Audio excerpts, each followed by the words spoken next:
ಎಷ್ಟೊತ್ತಿಗೆ ಇವ ಪ್ರವೇಶ ಮಾಡಿದೆ. ಒಬ್ಬ ಹೊಡಿಲಿಕ್ಕೆ ಎಷ್ಟು ಮಂದಿ ಇರ್ತಾರೆ ಇವನಿಗಾಗಿ ಅಲ್ವೇ? ಹೌದಪ್ಪ. ಒಂದು ಪೂರ್ಣ ಓದ್ಬೇಕು. ಅದಲ್ಲ ಅಂದ್ರೆ ನನ್ನ ಹಾಗೆ ಓದ್ಲಿಕ್ಕೆ ಹೋಗ್ಬಾರ್ದು. ಒಂದು ಹಂತದಲ್ಲಿ ಹೋಗ್ತಾ ಇರೋದು. ಹಾಗಾದ್ರೆ ಓದದ ಹೇಳಿದ್ದೆ ಇದು ಯಾರು? ನೀನು? ನಾನು ಅಂದ್ರೆ ಈ ವಿಷಯದಲ್ಲೆಲ್ಲ ಓದ್ಬೇಕಾದದ್ದೆಲ್ಲ ಒಂದು ಹಂತಕ್ಕೆ ಓದಿ ಮುಗಿಸಿದ್ದೇನೆ. ಸರಿ ಸರಿ ಸಾಕು ಅಂತ ನಮ್ಮ ತಲೆಯಲ್ಲಿ ಉಂಟು. ಸಾಕು ಸಾಕು. ನೀನು ಒಂದಂತದ್ದಕ್ಕೆ ಓದಿಯೇ ಇಷ್ಟು ಮಾಡಿದ್ಯಾ. ಇನ್ನೆಲ್ಲಾದ್ರೂ ಪೂರ್ತಿ ಓದಿದ್ರೆ ಕೆಲವರ ರಗಳೆ ತೆಗಿತಿದ್ದೆ. ಏನು ಆಶ್ಚರ್ಯ ಇದು!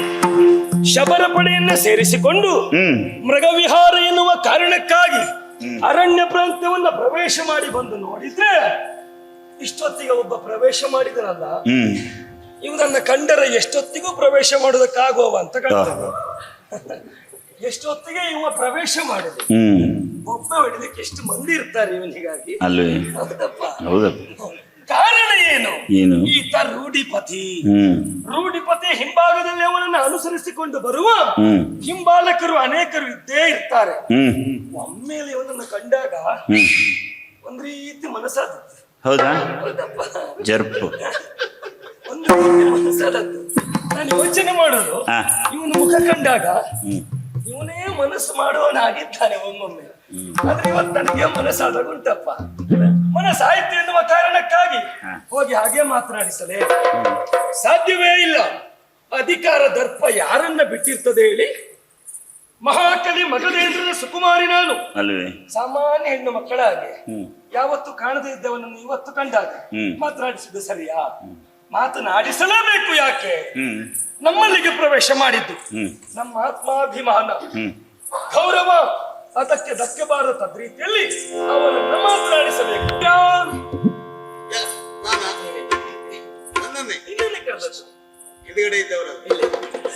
ನೀವು ಮುಂದೆ ಇರುವಾಗ ಮತ್ತೆ ಹಿಂದೆ ಎಷ್ಟು ದೊಡ್ಡ ಜನ ಇದ್ರು ಕರೀಲಿಕ್ಕಿಲ್ಲ. ಕೆಲವು ಬಾರಿ ಹಾಗಾಗ್ತದೆ, ಕೆಲವು ಬಾರಿ ನಾವು ಮುಂದಿದ್ದವ್ರು ಮುಂದೆ ಇರಬೇಕು. ಹೌದು, ನಮ್ಮದ್ದಾಗಲ್ಲ. ವರ್ಚಸ್ಸನ್ನ ಕಂಡಾಗ ಆ ವರ್ಚಸ್ಸಿಗೆ ಸರಿಯಾಗಿ ಯೋಗ್ಯತಾವಂತ ವ್ಯಕ್ತಿಯವನೇ ಇರಬಹುದು ಎನ್ನುವ ಹಾಗೆ ನಮ್ಮೊಳಗೆ ನಾವು ಕಲ್ಪನೆ ಮಾಡಿಕೊಳ್ಳುವುದು. ಕಲ್ಪನಾ ಲೋಕದಲ್ಲಿ ವಿಹಾರ ಮಾಡಿದಾಗ ಉತ್ತರವನ್ನ ಕಂಡುಕೊಳ್ಳುವಲ್ಲಿ ಕಂಡವನನ್ನ ಪ್ರಶ್ನೆ ಮಾಡುವುದು. ಸರಿ. ಹಾಗಾಗಿ ಈ ಪ್ರಾಂತ್ಯವನ್ನ ಪ್ರವೇಶ ಮಾಡಿ ಧೀರತನದಿಂದ, ವೀರತನದಿಂದ, ದರ್ಪದಿಂದ ಕುಳಿತು ವಿರಾಜಮಾನವಾಗಿ ಕಾಣುವ ನೀನ್ಯಾರು? ದಾರಿ ತಪ್ಪಿಯೇ ಇಲ್ಲಿಗೆ ಬಂದೆಯಾ? ಯಾರು? ನಾವೆಲ್ಲ ಜೀವಮಾನದಲ್ಲಿ ದಾರಿ ತಪ್ಪಿದ ಮಕ್ಕಳಲ್ಲ. ಆಗ್ತದೆ ಕಂಡರೆ. ಇದುವರೆಗೆ ದಾರಿ ತಪ್ಪಲಿಲ್ಲ ಅಂತ ಕಾಣ್ತದೆ. ಕೆಲವು ಬಾರಿ ನಾವು ಹೋದದ್ದೇ ದಾರಿ ಆದದ್ದುಂಟು ಬಿಟ್ಟು ದಾರಿ ತಪ್ಪಲಿಲ್ಲ. ಹೋದದ್ದೇ ದಾರಿ ಎನ್ನುವಾಗ ಅಂದುಕೊಂಡ್ರೆ ಯಾರು ದಾರಿ ತಪ್ಪುವುದಿಲ್ಲ. ಅದು ಎಲ್ಲರಿಗೂ ಸಾಧ್ಯ ಆಗುವುದಿಲ್ಲ. ಹೋದದ್ದೇ ದಾರಿ ಅಲ್ಲ, ನಿರ್ಮಾಣ ಮಾಡಬೇಕು. ನಿರ್ಮಾಣ ಮಾಡಬೇಕು. ಹಾಗಾದ್ರೆ ಬಂದ ದಾರಿಯ ನಿಜವಾದ ದಾರಿ ಎನ್ನುವಾಗ ನಿರ್ಮಾಣ ಮಾಡಿದ ಧೀರ ಯಾರಯ್ಯ ನೀನು? ನಿನಗೆ ನನ್ನ ಪರಿಚಯ ಬೇಕಾಗಿ ಪೂರ್ಣ ವಿಳಾಸ ಬೇಕು. ವಿಳಾಸ ಇಲ್ಲದೆ ಮುಂದೆ ಹೋಗ್ಲಿಕ್ಕೆ ಆಗುದಿಲ್ಲ. ವಿಳಂಬ ಆಗಿದೆ ಎನ್ನುವ ಕಾರಣಕ್ಕಾಗಿ ವಿಳಾಸ ತುಂಡು ಮಾಡುವುದು ಬೇಡ. ಇಲ್ಲ, ವಿಳಾಸ ಪೂರ್ತಿ ಇರಲಿ. ವಿಳಂಬ ಆದದಕ್ಕೆ ಪರ್ಯಾಯ ವ್ಯವಸ್ಥೆ ಮಾಡೋಣ. ನೀನ್ ಯಾರು, ಯಾಕಾಗಿ ಬಂದೆ ಎಲ್ಲವನ್ನ ಹೇಳು. ಅಯ್ಯೋ ಓ ಚದುರೇ, ಬಹಳ ಸಂತೋಷ ಆಯ್ತು ನನಗೆ. ನನ್ನ ಊಹನೆ ತಪ್ಪಾಗ್ಲಿಲ್ಲ. ನಾನು ಕಲ್ಪನೆ ಮಾಡಿದ ಹಾಗೆ ನೀನೊಬ್ಬ ಸಮರ್ಥ ವಿದ್ಯಾಧರ ಎನ್ನುವಾಗ ಯೋಚನೆ ಮಾಡಿ. ಖಂಡಿತ ಹೌದು, ಖಂಡಿತ ಹೌದು. ಸಮರ್ಥನಾಗಿ ವಿದ್ಯೆ ಸಂಪೂರ್ಣ ಅರಿತವನಾದ್ದರಿಂದ ವಿದ್ಯೆಯನ್ನು ಧರಿಸಿದವನೇ ವಿದ್ಯಾಧರ. ನಿನ್ನ ಊಹೆ ತಪ್ಪಲ್ಲ. ಸರ್ವ ವಿದ್ಯಾ ಪಾರಂಗತ ಹೌದು. ಆದ್ರೆ ಈ ಸಂದರ್ಭ ಉಪವನ್ನದ ತನ್ಮಧ್ಯೆ ನನ್ನನ್ನ ಕಂಡಾಗ ನೀನು ಆಶ್ಚರ್ಯಚಕಿತಳಾದವಳು. ಯಾರಾಗಿರಬಹುದು? ಹಾಗಾಗಿ ಪರಿಚಯವನ್ನ ನೀನೇ ಕೇಳಿದ ಮೇಲೆ ಹೇಳಲೇಬೇಕಾದದ್ದು ಧರ್ಮ. ಹೇಳು. ಆ ಕಾರಣಕ್ಕಾಗಿ ಮುಂದುವರಿತಾ ಇದ್ದೇನೆ. ಕೇಳು ಚದುರೆ. ಹೇಳು ಚದುರ. ಕೇಳಿದ್ದೀಯಾ? ಯಾವುದನ್ನ? ಮಧುರೆ. ಮಧುರೆ ಕೇಳಿದ್ದೇನೆ. ಮಧುರ. ವರ್ತಮಾನ ಕಾಲದಲ್ಲಿ ಮಧುರೆಯ ಮಹೇಂದ್ರನಾಗಿ ವಿರಾಜಮಾನನಾದವ ಮಧುರ ವಲ್ಲಭ ಎನ್ನುವ ಪ್ರಖ್ಯಾತಿಗೆ ವಿಖ್ಯಾತಿಗೆ ಒಳಗಾದವ ನಾನೇ. ನೀನೆಯ? ನನ್ನ ಹೆಸರು ಕಂಸ. ಕಂಸ. ನೋಡಿ, ನನ್ನ ಹೆಸರು ಕೇಳಿದ್ರೆ ಎಷ್ಟು ಸಂತೋಷ. ಎಂತ ಒಳ್ಳೆ ಹೆಸರಿಟ್ಟದ್ದು ಪುಣ್ಯಾತ್ಮನಿಗೆ. ನೀನು ಅಂತಲ್ಲ, ಕೆಲವರೆಲ್ಲ ಹಾಗೆ ನನ್ನ ಹೆಸರು ಕೇಳಿದಾಗ ನಗು ತಡ್ಕೊಳ್ಳಿಕ್ಕಾಗದೆ ಇತ್ತು. ಅದು ನಗಡು ಅಂತ ಹೆಸರು ಇಟ್ಟಿದ್ದಾರೆ. ಅಂದ್ರೆ ಅಷ್ಟು ಆಕರ್ಷಣೆ ಅಲ್ಲ, ಈ ಹೆಸರೆಲ್ಲ ಮನುಷ್ಯರಿಗೆ ಇಡ್ತಾರ? ನಾ ಮನುಷ್ಯ ಅಲ್ಲ ಅಂತ ಹೇಳುವುದಾ? ಅಲ್ಲ, ಹಾಗಲ್ಲ. ನಮ್ಮಲ್ಲಿ ಉಂಟು. ಏನು? ಈ ಶಬರ ಪಡೆಯವರೆಲ್ಲ ಹೇಳುದು ಮೃಗ ಬೇಟೆ ಆಡುವುದು, ಮಾಂಸವನ್ನು ತರುವುದು, ಅದನ್ನ ಕೆಲವರು ಬಿಸಿ ಮಾಡೋದು, ಕೆಲವರು ಹಸಿ ತಿನ್ನೋದು. ತಿನ್ನುವಾಗ ಹೇಳುವುದು ಸರಿ ಕಂಸ ಅಂತ. ಅದೇಯಾ ಸರಿ ಕಂಸ. ಒಬ್ಬೊಬ್ರು ಕಂಸದ್ ನೋಡ್ಬೇಕು ಇಷ್ಟಿಷ್ಟು. ಸರಿ, ನಿನ್ನ ತಿಳುವಳಿಕೆ ತಪ್ಪಲ್ಲ. ನೀನ್ ಹಾಗೆ ಹೇಳಿದ್ರ ಬಗ್ಗೆ ನನಗೆ ಬೇಸರವೂ ಇಲ್ಲ. ಕೆಲವು ತಿಳುವಳಿಕೆ ಬರುವುದು ಸ್ವ ಅನುಭವದಿಂದ, ಕೆಲವು ತಿಳುವಳಿಕೆ ಒಡನಾಟದ ಪ್ರಭಾವದಿಂದ ಅಲ್ವಾ? ಇದು ಯಾಕೆ ಬಂದದ್ದು ಹೀಗೆ? ನಮ್ಮ ಶಬರರು ಹೇಳ್ತಾ ಇದ್ದಾರೆ ಒಡನಾಟದ ದೋಷ ಅಂತ ಗೊತ್ತಾಯ್ತು. ಸರಿ, ನೀನ್ ಹೇಳಿದ್ಯಲ್ಲ, ಆ ಶಬರರೆಲ್ಲ ಬೇಟೆಯಾಡಿದ ಮೇಲೆ ಸರಿ ಕಂಸ, ಅವ್ರು ಹೇಳುವುದು ಸರಿ ಕಂಸ ಅಂದ್ರೆ ಸರಿ ತಿನ್ನುವಂತ. ನಾನು ಹಾಗಲ್ಲ, ಕಂಸ ಕಂಸ ಕಂಸ ಕಂಸ ಕಂಸ ಕಂಸ ಅಲ್ಲ, ಕಂಸ ಅಲ್ಲ, ಕಂಸ ಕಂವಸುರ ಅಲ್ಲ, ಕಂವಸುರ ಅಲ್ಲ. ಅಂದ್ರೆ ಒಂದು ಪುಟ ಓದ್ಕೊಂಡು ಮಧ್ಯದಲ್ಲಿ ಒಂದು 4 ಪುಟ ಬಿಟ್ಟು ಆಚೆಗೆ ಹೋದ್ರೆ ಇದೇ ಕತೆ ಆಗುದು. ಒಂದು ಪೂರ್ಣ ಓದ್ಬೇಕು. ಅದಲ್ಲ ಅಂದ್ರೆ ನನ್ನಾಗೆ ಓದ್ಲಿಕ್ಕೆ ಹೋಗ್ಬಾರ್ದು. ಎಲ್ಲ ಒಂದು ಹಂತದಲ್ಲಿ ಹೋಗ್ತಾ ಇರೋದು. ಹಾಗಾದ್ರೆ ಓದದೆ ಹೇಳಿದ್ದೆ ಇದು. ಯಾರು? ನೀನು. ನಾನು ಅಂದ್ರೆ ಈ ವಿಷಯದಲ್ಲೆಲ್ಲ ಓದ್ಬೇಕಾದದ್ದೆಲ್ಲ ಒಂದು ಹಂತಕ್ಕೆ ಓದಿ ಮುಗಿಸಿದ್ದೇನೆ. ಸರಿ ಸರಿ, ಸಾಕು ಅಂತ ನಮ್ಮ ತಲೆಯಲ್ಲಿ ಸಾಕು ಸಾಕು. ನೀನು ಒಂದಂತದ್ದಕ್ಕೆ ಓದಿಯೇ ಇಷ್ಟು ಮಾಡಿದ್ಯಾ. ಇನ್ನೆಲ್ಲಾದ್ರೂ ಪೂರ್ತಿ ಓದಿದ್ರೆ ಕೆಲವರ ರಗಳೆ ತೆಗಿತೀನಿ. ಏನಿಲ್ಲ, ಅದೆಲ್ಲ ವಿಷಯ ಅಲ್ಲ. ಕಂಸ ಎನ್ನುವುದು ನನ್ನ ಹೆಸರು. ಸರಿ, ನಿನ್ನನ್ನು ನೋಡಿದಾಗ ಆಶ್ಚರ್ಯ.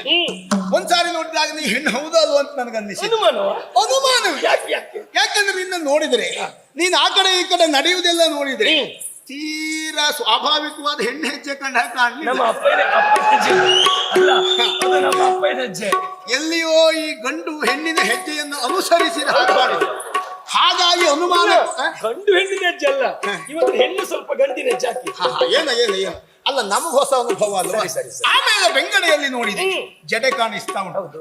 ಆಮೇಲೆ ತಿರುಗಿ ಮುಖ ನೋಡಿದೆ, ಸ್ವಲ್ಪ ಹೆಣ್ಣಿನ ಹೋಲಿಕೆ ಉಂಟು.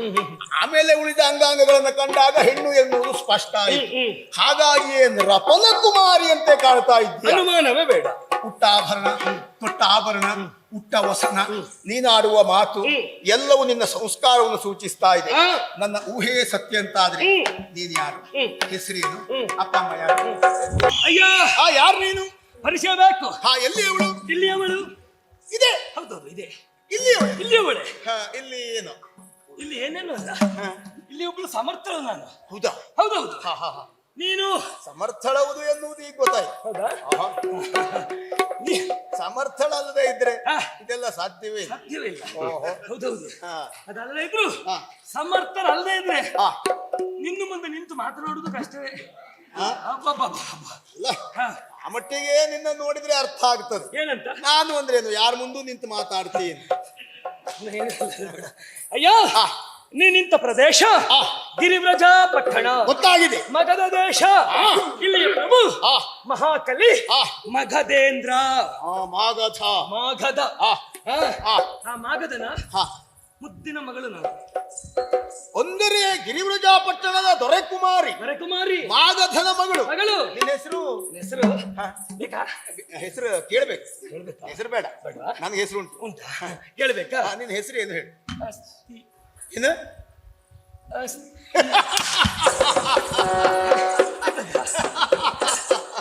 ಎಂತದಂತ ಹೆಸರು? ಅಸ್ತಿ.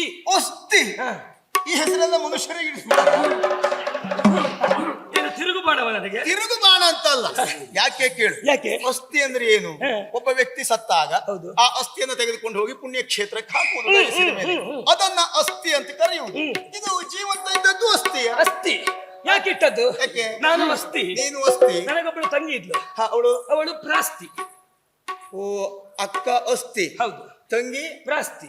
ನೀವಿಬ್ರು ನಿಮ್ಮ ಅಪ್ಪನ ಆಸ್ತಿ. ನಿಮ್ಮನ್ನ ನಂಬಿಕೊಂಡ್ರೆ ನಿಮ್ಮ ಅಪ್ಪ ನಾಸ್ತಿ. ಯಾರು ಹೇಳಿದ್ದು? ನಾನು ಅಸ್ಥಿ, ತಂಗಿ ಪ್ರಾಸ್ತಿ. ನಾವಿಬ್ಬರು ಅಪ್ಪನಿಗೆ ಆಸ್ತಿ. ಅಪ್ಪನಿಗೆ ಸಂತೋಷ ಆದ್ರೆ ಬಹಳಷ್ಟು ಆಡ್ತಾನೆ ಕುಸ್ತಿ. ಅದು ಗೊತ್ತುಂಟು ನಿನಗೆ? ನಿಮ್ಮ ಜೊತೆಯೇ ಬಂದವ್ರ ಜೊತೆ? ಬಂದವ್ರ ಜೊತೆ, ನಮ್ ಜೊತೆ ತದ್ದು. ಹಾಗಾದ್ರೆ ಅಡ್ಡಿಲ್ಲ. ಆದ್ರೆ ಮತ್ತೆ ಆಸ್ತಿ ಹಾಳಾಗಬಾರ್ದು ಅಂತ ನಿಮ್ ಜೊತೆಯಲ್ಲಿ ಆಸ್ತಿ ನಮಗೆ ಅದೇ. ಸರಿ ಸರಿ. ಇನ್ನೊಬ್ಬ ಮಗ ಇದ್ದಾನೆ ಸಹದೇವ ಅಂತ. ಇದಾನ? ಹೌದೌದು, ಮಗ ಇದ್ದಾನೆ. ಸುದ್ದಿಯೇ ಇಲ್ಲ. ಸುದ್ದಿ ಇಲ್ಲ. ಕೆಲವರಿಗೆಲ್ಲ ಗೊತ್ತಿಲ್ಲ, ಅವ್ರದಕ್ಕೆ ಹೇಳುವುದೇ ಇಲ್ಲ ಹೆಸರು. ಅಪ್ಪನಿಗಾದ್ರೂ ಗೊತ್ತುಂಟ ಇಲ್ಲ? ಅಪ್ಪನಿಗೆ ಗೊತ್ತುಂಟು. ಹೆಸರಿಟ್ಟದ್ದು ಅಪ್ಪ. ಊರ್ನವ್ರು ಗೊತ್ತಾಗಿರೋದಿಲ್ಲ, ಅಪ್ಪನಿಗೆ ಗೊತ್ತಿದ್ರೆ. ಹೌದೌದು. ನಿಮ್ಗೆ ಬಹಳ ತಲೆ ಬಿಸಿ ಅಲ್ಲ. ಅಪ್ಪನಿಗೆ ಗೊತ್ತಿಲ್ಲದಿದ್ರೆ ಎಷ್ಟು ಕಷ್ಟ ಆಗ್ತದೆ ಅಂತ ನಿಮ್ಗೆ ಗೊತ್ತುಂಟು. ಅಲ್ಲ ಗೊತ್ತುಂಟು. ಅಪ್ಪನಿಗೆ ಗೊತ್ತಿದ್ರು ಗೊತ್ತಾಗದೇ ಇರುವಾಗಿದ್ರೆ ಮತ್ತೂ ಕಷ್ಟವೇ. ಹಾಗಂತ ನಮ್ಮ ಅಪ್ಪನಿಗೆ ಎಲ್ಲ ಗೊತ್ತುಂಟು. ಇಲ್ಲಿಗೆ ಬಂದಿದೆಯಲ್ಲ, ಮನೋವಿಹಾರಕ್ಕೆ ಬಂದವಳು ನಾನು. ನಾನು ಬರುವುದಕ್ಕೆ ಕಾರಣ ಉಂಟು. ಏನ್ ಕಾರಣ? ನೀನ್ ಹೇಳಿದ್ಯಲ್ಲ, ನಿನ್ನ ಅಪ್ಪ ಜಗಜ್ಜಟ್ಟಿ ಎನ್ನುವುದಾಗಿ. ಜರಾಸಂಧ. ಅವನಲ್ಲಿ ಹೋರಾಟಕ್ಕಾಗಿ ಬಂದವನ ನಾನೇ. ನೀನಾ? ಹೌದಪ್ಪ. ಹೆಡ್ನ? ಹೌದು. ಯಾಕೆ? ನೀನ್ ಹೆಡ್ಡ ದಡ್ಡ ಎಲ್ಲ ನೀನೆ. ಹೌದಾ? ಹೌದು. ಅಂದ್ರೆ ನಿಮ್ಮ ಅಪ್ಪ ಈಗ ಯುದ್ಧ ಮಾಡೋದು ಬಿಟ್ಟಿದ್ದಾರೆ? ಯಾರು ಹೇಳಿದ್ರು ಬಿಟ್ಟಿದ್ದಾರೆ ಅಂತ? ಅದ ಹೆಡ್ ಅಂತ ಹೇಳಿದಿಲ್ಲ? ಅಲ್ಲ, ಬುದ್ಧಿವಂತ ಎನ್ನುವ ಕಾರಣಕ್ಕಾಗಿ ಬಂಡೆಗೆ ನಮ್ಮ ಮಂಡೆಯನ್ನು ತಾಗಿಸಿದ್ರೆ ಏನಾಗ್ತದೆ ಹೇಳು? ಮಂಡೆ ಒಡೆದು ಹೋಳಾಗ್ತದೆ. ಇದು ಆದದ್ದು ಹಾಗೆ. ಜಗಾಜಟ್ಟಿ ನಮ್ಮ ಅಪ್ಪನಾದಂತ ಜರಾಸಂಧನನ್ನು ಗೆಲ್ಲುವ ಧೀರರು ವೀರರು ಯಾರು ಇಲ್ಲ ಇಲ್ಲಿ ಅಲ್ಲ, ಈ ಆರ್ಯಾವರ್ತದಲ್ಲ ಯಾರಿಲ್ಲ. ಹೌದೌದು. ಈಗಾಗಲೇ 86 ಮಂದಿ ಅರಸು ಮಕ್ಕಳನ್ನ ಸೆರೆಲಿಟ್ಟವರವರು ಈಗ. ಹೌದಪ್ಪ, ಆಗೋಗಿದೆ. ನೀನು ಬಂದ್ರೆ 87 ಆಗ್ತದೆ ಈಗ.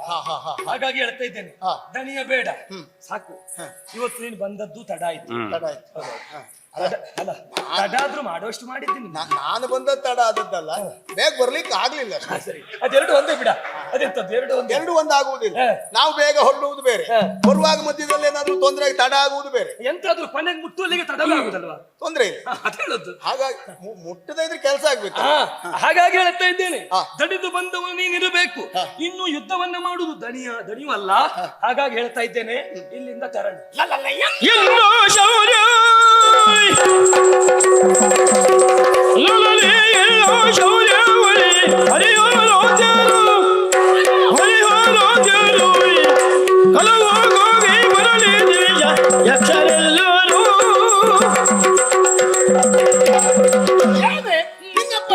ಜರಾಸಂಧನನ್ನು ನಾನು ಹೋರಾಟದಲ್ಲಿ ಮಣಿಸ್ತೇನೆ ಅಂತ ಬಂದ್ರೆ ಅದು ಸಾಧ್ಯ ಇಲ್ಲ ಅಂತ ಹೇಳ್ತೀಯಲ್ಲ. ಏನ್ ನಾನು ಸಾಮಾನ್ಯದವಂತ ಭಾವಿಸಿದ್ದೀಯಾ? ನಿನ್ನ ಅಪ್ಪ ಜಗಜ್ಜಟ್ಟಿ ಆದ್ರೆ ನಾನು ಜಗಮಲ್ಲ. ಹಾಗಾಗಿ ನಿನ್ನ ಅಪ್ಪನಲ್ಲಿ ಹೋರಾಟವನ್ನು ಕೊಡಲೇಬೇಕು ಎಂಬ ಉದ್ದೇಶದಿಂದ ಬಂದಿದ್ದೇನೆ. ನನ್ನ ಕಾರ್ಯ ಏನು ಅಂತ ನಿನಗೆ ಗೊತ್ತಿಲ್ಲ. ಈ ಕಂಸನ ಹೆಸರನ್ನು ಕೇಳಿದ್ರೆ ತ್ರಿಮೂರ್ತಿಗಳು ಗಡಗುಟ್ಟಿ ನಡೆಯುತ್ತಾರೆ, ದೇವತೆಗಳು ಭಯಭೀತರಾಗ್ತಾರೆ. ಭೂಲೋಕದವ್ರ ಕತೆ ಬಿಡು, ನಮ್ ಸುದ್ದಿಗೆ ಬರುವುದಿಲ್ಲ. ಹಾಗಾಗಿ ಒಳ್ಳೆ ಮಾತಲ್ಲಿ ಹೇಳ್ತೇನೆ, ನಿನ್ನ ಅಪ್ಪನ ನೋಡುವುದಕ್ಕೆ ದಾರಿ ಬಿಡ್ತೀಯ ಇಲ್ಲ. ನಿನ್ನ ವಿಷಯ ಏನು ಅಂತ ನಾನು ಅರ್ಥ ಮಾಡಿಕೊಂಡಿದ್ದೇನೆ. ಇನ್ನೊಬ್ಳು ನಿನಗೆ ಹೇಳುವವಳಿದ್ದಾಳೆ, ಅವಳನ್ನು ಕರಿತೇನೆ. ಇನ್ನೊಬ್ಳು ಹೇಳುವವಳಿದ್ದಾಳೆ. ಯಾರು ಅವಳು? ನಿನಗೆ ನನ್ನ ತಂಗಿ ಇದ್ದಾಳೆ. ಮತ್ತಾರು?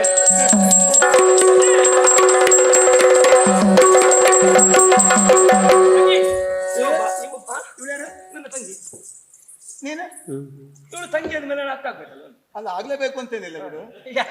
ಅವಳು ಯಾರಿಗೋ ತಂಗಿ ಆಗಿ ನೀನು ತಂಗಿ ಅಂತ ಕರೆದ್ರೆ ತಂಗಿ ಅಂತ ಕರೆದ ಮೇಲೆ ನಾವು ಅಕ್ಕನೇ. ಮತ್ತೆ ನೋಡಿದ್ರೆ ಇವಳು ಅಕ್ಕ ನೋಡಿದಾಗ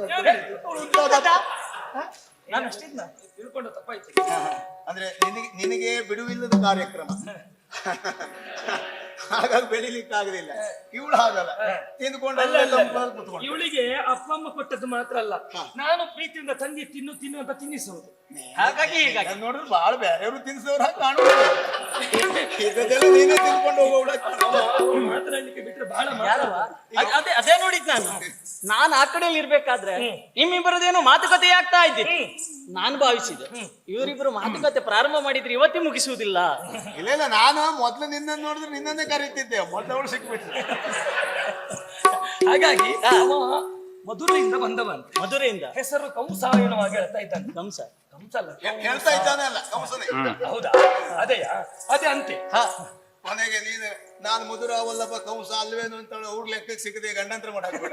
ಅವ್ರು ಇವತ್ತು ಬರಲೇ ಇಲ್ಲ ಅಂತ ಭಯ ಉಂಟು. ಆದ್ರೆ ಅವ ಬಂದದ್ದು ನಮ್ಮ ಅಪ್ಪನಲ್ಲಿ ಹೋರಾಟ ಮಾಡೋದಕ್ಕೆ. ಯಾರು ಇವನ? ಹೌದು, ನಮ್ಮ ಅಪ್ಪನ ಜೊತೆ. ನಾವಿಬ್ಬರು ಇರುವಾಗ ಅಪ್ಪನಲ್ಲಿ ಹೋರಾಟ ಮಾಡ್ಲಿಕ್ಕೆ ನಾವು ಬಿಡಬೇಕಾ? ಅದು ಆಗುದೇ ಇಲ್ಲ. ನೀವು ಉತ್ತರ ಕೊಡೋಣ. ಅಯ್ಯ